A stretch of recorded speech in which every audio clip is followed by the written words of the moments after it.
Now can I open them? All right. Now.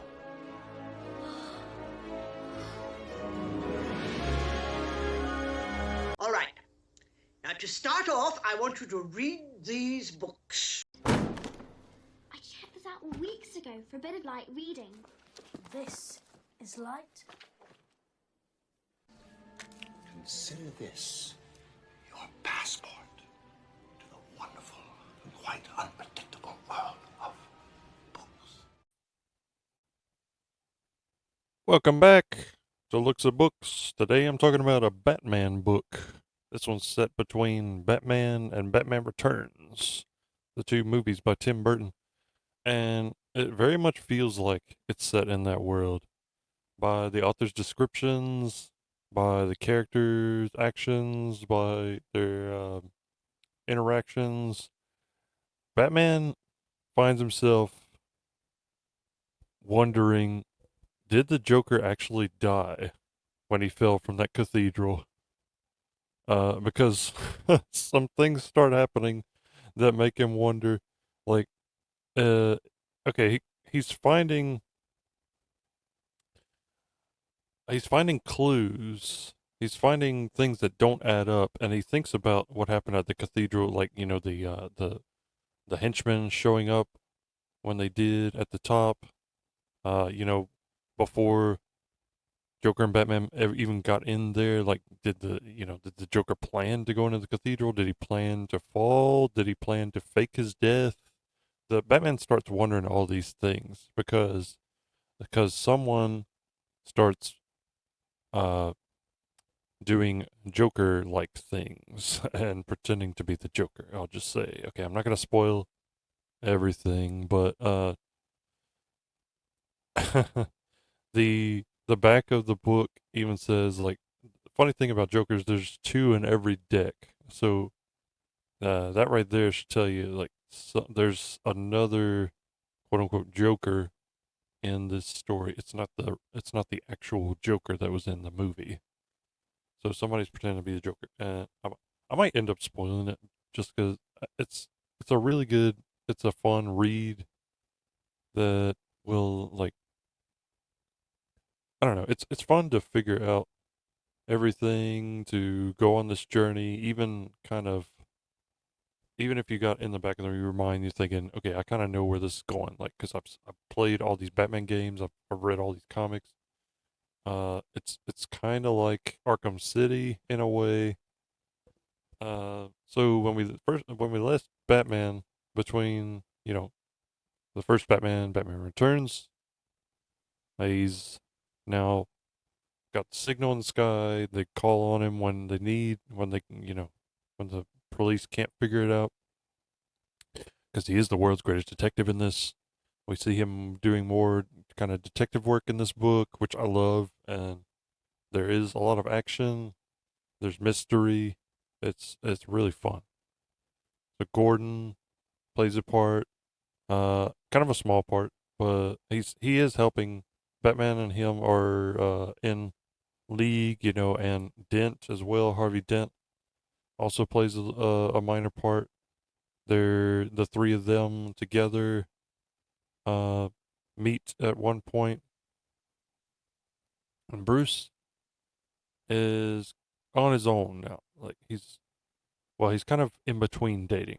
I guess I should say, because he's dated Julie Madison before, and now he's kind of gone back with her. Vicky Vale is off doing her own thing. She left Gotham uh, after the events with the Joker. I think it was only a couple months that they were together after the movie. She just couldn't deal, and he couldn't deal with having his relationships never last. It's just always been that way with Batman. So it's no surprise, that that's what happened. Uh, but Vicky does come back into the story, and so does Knox, Alexander Knox. These two characters from the first movie play a big part in this book, because both of them uh, were, connected to through the story of Batman and the Joker in the first movie. She is still kind of traumatized by everything that happened with the Joker, which is why she finds it kind of hard to even talk about when she meets Bruce and meets Knox. Knox is still chasing down stories. You know, he's still that stalwart reporter. You know, willing to go to dangerous places just to get a good story. And he finds himself in a predicament like right off the bat. You know, with some of the henchmen from the first movie. I think I have a picture of Strongman.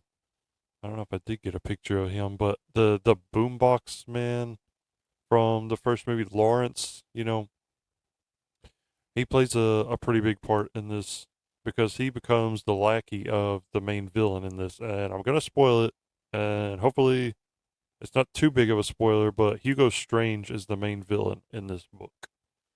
Uh, most Batman fans will know who this is. He's a mad scientist and psychologist who usually knows the identity of Batman, like he's figured it out. Uh, in this, he does. In this version, he doesn't know who Batman is, but he is trying to. I'll just say, trying to bioengineer people a certain way. So he's using the Joker's Smilex gas to do that. This is actually okay. So this guy who was in the first movie, retroactively, they're saying this was Hugo Strange that worked in Axis Chemicals, and now since he escaped Axis Chemicals, he's actually he's got this agenda to use the chemicals to engineer his perfect version of human beings, like evolve human beings. The chemicals had, as we know, a horrible effect on people, but some of them survived. So Basil Carlo is one of those people. That's not his real name, but it's the name that he assumes. Clayface. People will know who this is. So the chemicals that he was using have this effect on his face, and that he you know, just like in the comics, he ends up being able to change his face, and that's yeah. I'm not gonna spoil it too much, but yeah, you kind of get the picture. I think the crime doctor from the movie actually plays a part in this too. He so something happens to him that connects to the whole mystery, and Batman has to figure it out. You know, so yeah, he's kind of a central figure as well.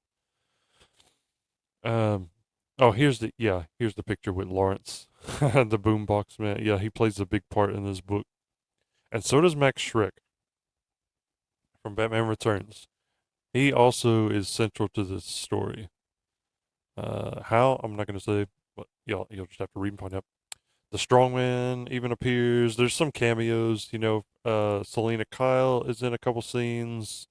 It's revealed that she actually saw the Joker when he come at the museum, you know, the Flugelheim Museum, and Batman is kind of disturbed by finding out that the museum sold some of the pieces that the Joker defaced, you know, for large sums of money. He's kind of disgusted by that.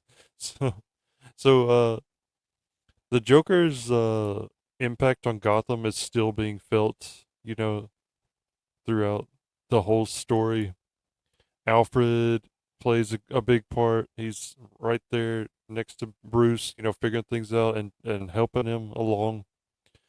It's it's a good I think it's a good Alfred story, Alfred and Bruce story. I love their relationship in this. Just all these movies, I love their relationship. We've never had a bad Alfred, in my opinion. Just always his wingman, always, you know, willing to do whatever he needs. So we got a fake Joker, you know, at the center of the whole thing, with Hugo Strange kind of pulling the strings. I'll spoil that much.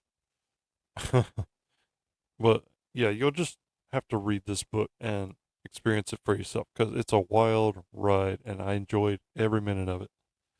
Thank you for watching, and I'll see you in the next one.